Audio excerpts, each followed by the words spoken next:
langsung saja kita masuk pada pembahasan yang pertama. Kita akan membahas tentang pengertian perubahan dan pengertian pengembangan. Yang pertama yaitu pengertian perubahan organisasi.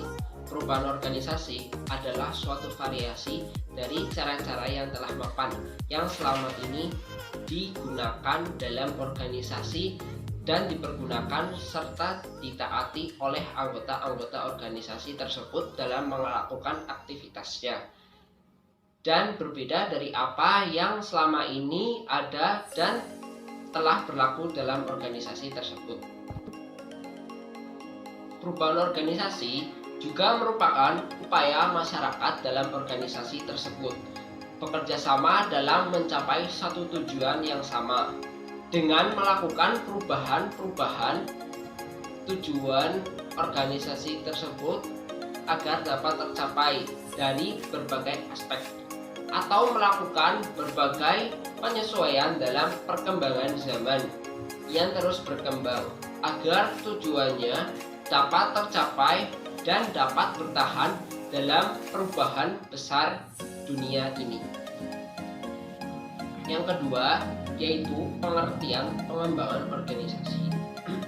Pengembangan organisasi adalah proses terencana untuk mengembangkan kemampuan organisasi dalam kondisi dan tuntutan lingkungan yang selalu berubah-ubah sehingga dapat mencapai kinerja yang optimal yang dilakukan dari setiap anggota organisasi tersebut. Pengembangan organisasi merupakan proses yang berusaha meningkatkan efektivitas keorganisasian dengan mengintegrasikan keinginan individu akan pertumbuhan dan perkembangan dengan tujuan keorganisasian.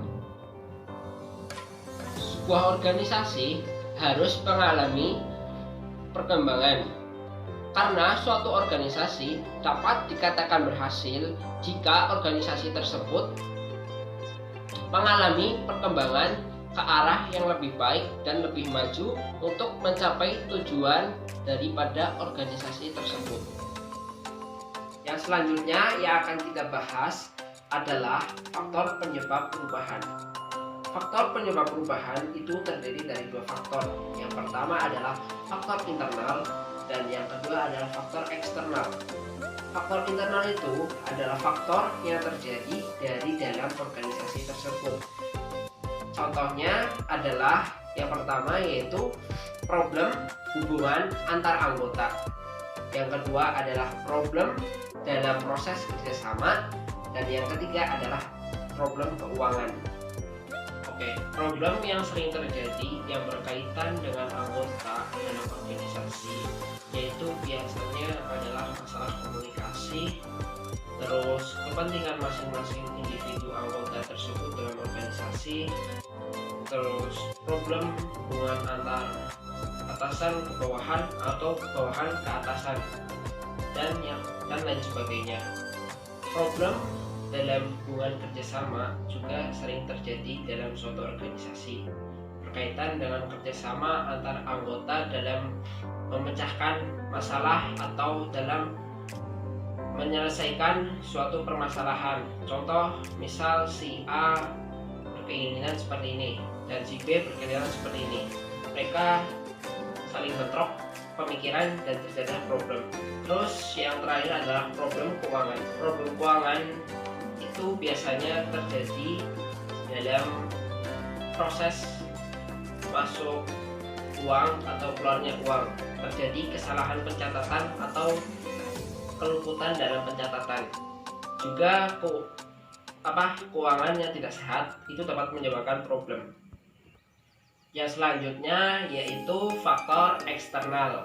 Faktor eksternal itu adalah faktor yang berasal dari luar organisasi tersebut atau sering disebut sebagai faktor lingkungan. Faktor eksternal menyebabkan organisasi bersifat responsif terhadap faktor tersebut. Oleh karenanya, jarang sekali organisasi melakukan suatu perubahan besar jika tidak terjadi dorongan dari faktor eksternal tersebut. Beberapa faktor perubahan organisasi yang termasuk faktor eksternal antara lain perkembangan teknologi, faktor ekonomi, dan peraturan pemerintah. Cara menangani perubahan dalam organisasi.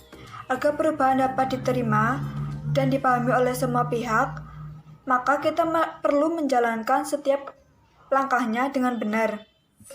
Adapun langkah-langkahnya meliputi yang pertama, sosialisasi. Tahap pertama yang harus dilakukan dalam memulai perubahan adalah melakukan sosialisasi ke semua stakeholder yang melaksanakan dan mereka yang akan terdampak oleh perubahan. Yang kedua yaitu pemahaman. Melalui sosialisasi, semua orang diharapkan memiliki pemahaman yang sama akan pentingnya perubahan yang dilakukan oleh organisasi. Pelaku perubahan haruslah memahami alasan mengapa itu dilakukan dan apa manfaatnya bagi mereka. Yang ketiga yaitu komitmen. Setelah mendapatkan sosialisasi dan pemahaman, seluruh anggota organisasi diminta untuk memiliki komitmen agar perubahan itu terwujud. Selanjutnya yaitu implementasi. Implementasi merupakan poin terpenting agar perubahan dapat berjalan sesuai dengan rencana organisasi, yaitu komunikasi.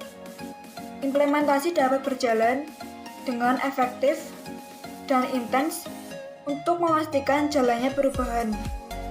Yang terakhir yaitu evaluasi. Tindak lanjut berupa evaluasi dilakukan agar perubahan sesuai yang diharapkan dan jika perlu dilakukan tindakan evaluasi. Lanjut pada slide ke-6 dengan topik bentuk penolakan terhadap perubahan. Bentuk penolakan yang sering terjadi pada suatu organisasi biasanya berasal dari individu, setiap anggota organisasi, dan dari faktor dari dalam organisasi itu sendiri. Adapun bentuk penolakan tersebut antara lain, yang pertama, penolakan logis. Berdasarkan alasan nalar dan ilmiah, penolakan ini timbul dari waktu dan upaya yang diperlukan untuk menyesuaikan diri dengan perubahan. Yang kedua yaitu penolakan psikologis. Berdasarkan emosi, sentimen, dan sikap, penolakan ini berasal dari sentimen dan perasaan pegawai secara individual. Tentang perubahan, mereka mungkin khawatir tentang sesuatu yang mungkin mereka tidak ketahui atau merasa aman mereka terancam. Yang ketiga yaitu penolakan sosiologis. Berdasarkan kepentingan dan nilai kelompok, penolakan ini berkaitan dengan nilai dan kepentingan yang disandang dalam kelompok.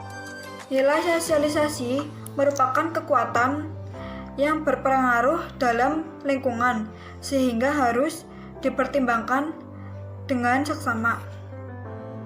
Oke, selanjutnya kita akan belajar tentang bagaimana sih cara untuk menanggulangi sebuah penolakan pada sebuah organisasi. Seorang manajer mempunyai beberapa cara untuk menanggulangi sebuah penolakan dari semua pihak. Yang pertama ada melalui pendidikan dan komunikasi. Penolakan dapat dikurangi dengan komunikasi yang sehat antara seorang manajer dan karyawannya untuk membantu mereka melihat logika perubahan. Dengan demikian, karyawan dapat menerima dan memahami mengapa perubahan itu terjadi dalam suatu organisasi. Yang kedua, ada mengundang partisipan. Dengan asumsi para anggota organisasi mempunyai keahlian yang andil yang sama untuk memajukan sebuah organisasinya, maka sepantasnya mereka diajak untuk berpartisipasi dalam kebijakan perubahan organisasi. Keterlibatan mereka akan meminimalisasikan penolakan-penolakan individu dalam suatu organisasi tersebut. Yang ketiga ada memberikan kemudahan dan dukungan. Upaya mengurangi sebuah penolakan pada sebuah organisasi dapat ditempuh juga melalui pemberian dukungan dan kemudahan bagi para karyawannya. Kemudahan dan dukungan itu dapat berupa cuti pendek, pelatihan-pelatihan, sumbangan dana, donasi, subsidi kompetensi, dan lain sebagainya. Pemberian hal tersebut bertujuan agar setiap orang dalam organisasi merasa nyaman dengan perubahan yang terjadi pada organisasi tersebut. Yang keempat, ada perundingan. Perundingan dilakukan jika penolakan yang timbul berasal dari sebuah kelompok. Perundingan dilakukan untuk melakukan tawar-menawar dengan kelompok penentang perubahan agar terjadi beberapa kesepakatan yang disetujui oleh kedua belah pihak tanpa mengurangi perubahan itu sendiri. Cara yang kelima adalah dengan manipulasi dan kooptasi. Manipulasi mengacu upaya pengaruh yang tersembunyi, menghasut dan memutarbalikkan fakta agar tampak menarik bagi para penentang sehingga mereka akan berbalik untuk menyetujui sebuah perubahan yang dilakukan pada suatu organisasi tersebut. Sementara kooptasi merupakan bentuk manipulasi yang sekaligus untuk mengajak partisipasi mereka yang menolak sebuah perubahan tersebut. Cara yang terakhir cara yang keenam adalah dengan pemaksaan. Pemaksaan ini sebagai bentuk ancaman atau unjuk gigi dari sebuah kekuatan langsung terhadap para penolak perubahan berikut pemberian sanksi atau resiko-resiko yang akan diterima penolak kebijakan perubahan tersebut. Oke, selanjutnya kita akan membahas tentang proses pengelolaan suatu perubahan. Pada proses pengelolaan suatu perubahan dalam organisasi ini, ada 5 pengelolaan yang harus dilakukan oleh seorang manajer. Ada positioning value, measures, assessment strategi, action level, and environment scan. Kita akan membahas satu persatu tentang proses pengelolaan suatu perubahan tersebut. Yang pertama ada positioning value. Fase ini adalah tahapan dalam suatu sistem berpikir di mana apa yang menjadi tujuan atau strategi khusus pada sebuah perusahaan bisa dijelaskan secara gamblang. Posisi ini yang akan dicapai dalam suatu perubahan perusahaan atau organisasi. Fase yang kedua ada fase measures goal atau mengukur tujuan. Fase ini akan menentukan berbagai ukuran dan mekanisme-mekanisme yang diperlukan untuk menilai apakah tujuan tersebut bisa atau telah tercapai. Fase yang ketiga ada fase assessment strategi atau strategi assessment. Dalam fase ini ditentukan sebagai kesenjangan antara situasi terkini dengan situasi yang memang diinginkan. Sehingga dapat ditentukan pula sebuah kebijakan untuk mencapai seluruh situasi dan kondisi secara lebih baik. Fase yang keempat adalah fase action level atau aktivitas perubahan. Fase ini adalah fase penerapan dan penjelasan strategi yang selanjutnya akan diintegrasikan untuk seluruh kegiatan. Proses hubungan dan perubahan yang diperlukan untuk bisa mengurangi kesenjangan untuk menerapkan tujuan yang ditetapkan pada fase positioning value. Fase yang terakhir adalah fase environment scan atau identifikasi lingkungan eksternal. Fase ini melakukan seluruh identifikasi lingkungan eksternal yang mampu mempengaruhi perubahan. Hasil dari identifikasi ini akan memberikan arah dan perubahan yang kelak akan dilakukan oleh seluruh anggota organisasi tersebut. Teknik dan konsep pengembangan organisasi. 1. Teknik pengembangan dibagi menjadi 2. Yang pertama, hubungan antar pribadi. Yang kedua, hubungan antar kelompok. Hubungan antar pribadi dibagi menjadi 2, yaitu bimbingan konseling dan latihan kepekaan. Pada bimbingan konseling dilakukan oleh konsultan dan luar yang sudah terlatih. Sedangkan latihan kepekaan atau sensitivity training dilakukan oleh orang-orang dalam mempelajari cara meningkatkan hubungan antar pribadi. Dilakukan melalui training group. Selanjutnya, kelompok antar kelompok. Terdapat kelompok diagnostik, pertemuan tim, membangun, dan teknik analisis peran. Pada pertemuan kelompok diagnostik hanya diikuti oleh unit kerja tertentu antara atasan dengan bawahan. Yang kedua, pertemuan tim membangun atau team building bertujuan untuk membangun fungsi tim agar lebih baik, dilakukan di luar tempat kerja dalam beberapa hari. Selanjutnya, teknik analisis peran. Pada teknik analisis peran dibagi menjadi dua tahap.